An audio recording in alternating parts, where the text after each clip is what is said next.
কান্ডারি এক্সপ্রেসে 1 ঘন্টা লেটে দীঘা স্টেশনে নেমে দীঘা স্টেশন থেকেই রাতের আলোকোজ্জ্বল জগন্নাথ মন্দির দেখতে দেখতে আমরা আমাদের থাকবার জায়গায় পৌঁছে যাই। পরদিন সকালে আমরা মন্দির দর্শনে যাই। এই কথাগুলো ছবি আমি আগের 2টা এপিসোডে আপনাদেরকে অলরেডি দেখিয়েছি। এর জন্য আমি আজকের এই এপিসোড করছি না। এই দর্শনে গিয়ে আমার অভিজ্ঞতায় কিছু অসুবিধার কথা সলভ করবার একটা রাস্তা সবার সাথে শেয়ার করবার জন্যই এই এপিসোড। আমার ধারণা এটা পুরোটা শুনলে আপনারা বুঝতে পারবেন আমার কি বক্তব্য। কর্তৃপক্ষ বিশাল এবং সুন্দর এক মন্দির তৈরি করেছেন। ব্যবস্থাপনা এবং আয়োজনের কোনো ত্রুটি নেই। অসুবিধা হলো বয়স্ক দর্শনার্থীদের জন্য। তার জন্য কর্তৃপক্ষের কাছে কিছু অনুরোধ এবং দর্শনার্থীদের কিছু পরামর্শ দেওয়ার জন্য আমার এই উপস্থাপনা। প্রথমেই বলি, 2 নম্বর গেটের জুতো রাখবার জায়গা অনেকটা দূরে। জুতো ছেড়ে অনেকটা জায়গা পায়ে হেঁটে যেতে হয়। পায়ের নিচে বালি ও কাকরে সাধারণ মানুষের খুব অসুবিধা হয়। বয়স্ক মানুষদের তো কথাই নেই। একে জুতো ছেড়ে খালি পায়ে হেঁটে যাওয়া এবং অতটা দূর। সকালে গিয়ে আমার যে অসুবিধা হয়েছে, বিকালে যখন যাই আমরা সেই অসুবিধা আর করিনি। আমরা ভেবে একটা স্থির করলাম, মন্দির প্রাঙ্গণে যাওয়ার জন্য আমরা যে টোটো বা অটো করে যাব, সেই অটোওয়ালার সাথে কন্ট্যাক্ট করে নিতে হবে। আমাদের প্রথম জুতো রাখার জায়গার ওখানে নিয়ে যেতে হবে। সেখানটায় আমরা জুতোগুলো রাখবো এবং তারপরেই ওই অটোতে বসেই গেটের সামনে এসে নামবো।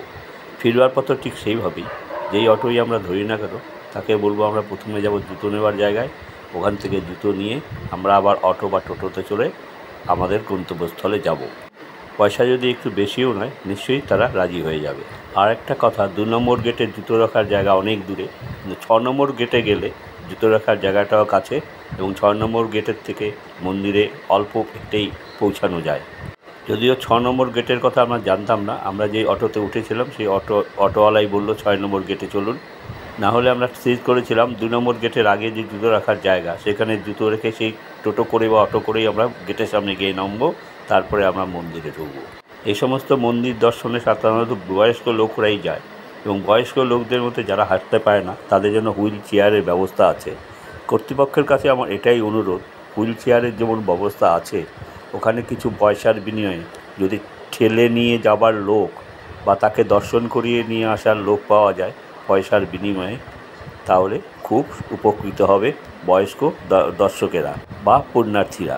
এটা একটু ভেবে দেখলে ভালো হয়, কারণ অনেক বয়স্ক লোকের সাথেই অল্প বয়সী লোক থাকে না অনেক সময়। তারা যদি এই ব্যবস্থা করে তাহলে তারা নিশ্চিন্তে মন্দির দর্শনে যেতে পারবে। আমি আবার মনে করিয়ে দেব 2 নম্বর গেট ও 6 নম্বর গেটের কথা। 2 নম্বর গেটে জুতো রাখার জায়গাটা অনেকটা দূর, 6 নম্বর গেটে জুতো রাখার জায়গাটা অনেক কাছে এবং জুতো নেওয়া এবং দেওয়ার জন্য প্রচুর লোক আছে।